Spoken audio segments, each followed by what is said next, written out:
Michelle Geronimo has volunteered to be the subject of an extraordinary experiment. I'm here to lend a little moral support. In a few moments, Michelle is going to lose her sight. Is this real food? These are food models that we use for teaching purposes. That's a great relief, because To me too. if that was the real food, I don't know. I wouldn't wear a blindfold if I were you. Neuropsychologist Alvaro Pascual Leon makes sure Michelle won't peek by tucking a telltale snippet of photographic film into the blindfold. The last look, huh? Yes, into the darkness. Okay, here we go. Here we go. It's now 9 a.m. Monday morning. We're going to start bandaging, okay? Yes. Michelle will be totally blind until 3 p.m. Friday. As things turned out, my mother and I were able to leave Cuba together in 1962. But we now need to back up a little in our story and meet Gil Bush, who's been blind from birth. Operation Peter Pan, a program... He earns his living as a proofreader for Braille publications.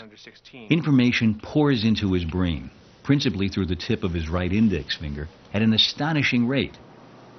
For years, brain scientists have been fascinated by this skill and have wondered if it involves a change in the way the brain is organized. This little device presents Braille letters to a fingertip for just a few milliseconds. E, I, L, O, V. With Gil's baseline skill established, now comes the dramatic part of the experiment. I'm just taking the magnetic stimulation coil. This coil will deliver a powerful magnetic jolt to Gil's brain, temporarily disabling the region immediately beneath it. We're targeting the back of your brain, and in fact, the back part of your brain that we call the visual cortex. The visual cortex handles information from the eyes, at least in those of us with sight. Feel okay? Feels fine. Which makes this experiment seem rather odd. Why zap the visual cortex when what's being tested is a skill involving touch, which is processed in another part of the brain entirely?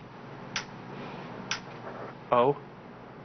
In fact, this is a recreation of an experiment first done by Alvaro and his colleagues several years ago. P. Gil's experience today perfectly replicates that experiment.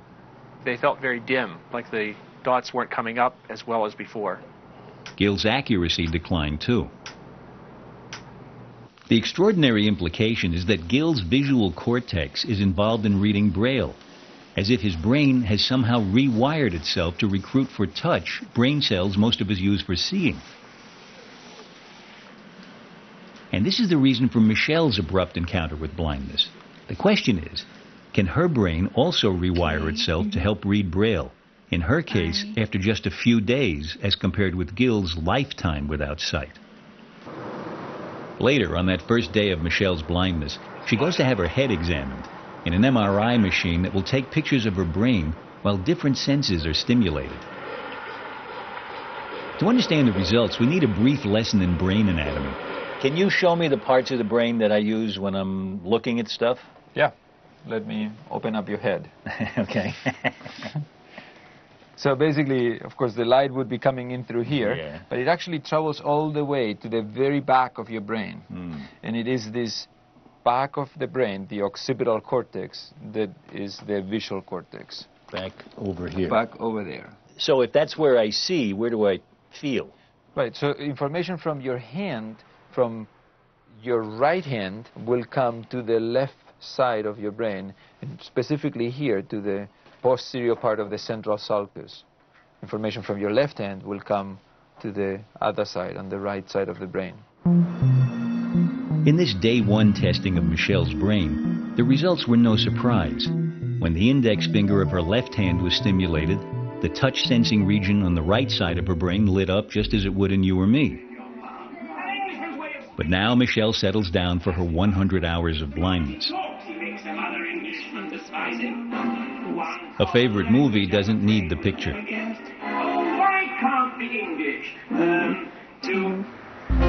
So it's like lingo for some kind of like functional There are walks around the hospital corridors. study. Okay. But I don't think they put them through the whole thing that they... Activities to exercise her sense of touch. Happy Valentine's Day. And practice reading Braille. Hours and hours of practice reading Braille. 4, Until finally, it's Friday. 3. In these last few hours of blindness, Michelle returns to the MRI scanner. This time her brain looks very different. Instead of her touch sensing region lighting up, now her visual cortex is activated. It's as if finding itself with nothing better to do, the visual cortex has stepped in to help with a task it's more skilled at than is the touch region, making sense of symbols. Okay, ready to start? Yes.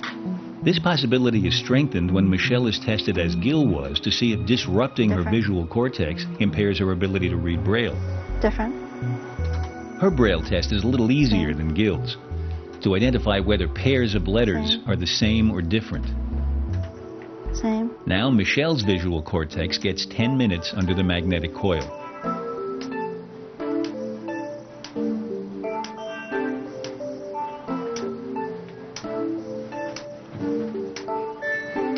Okay, we're all done.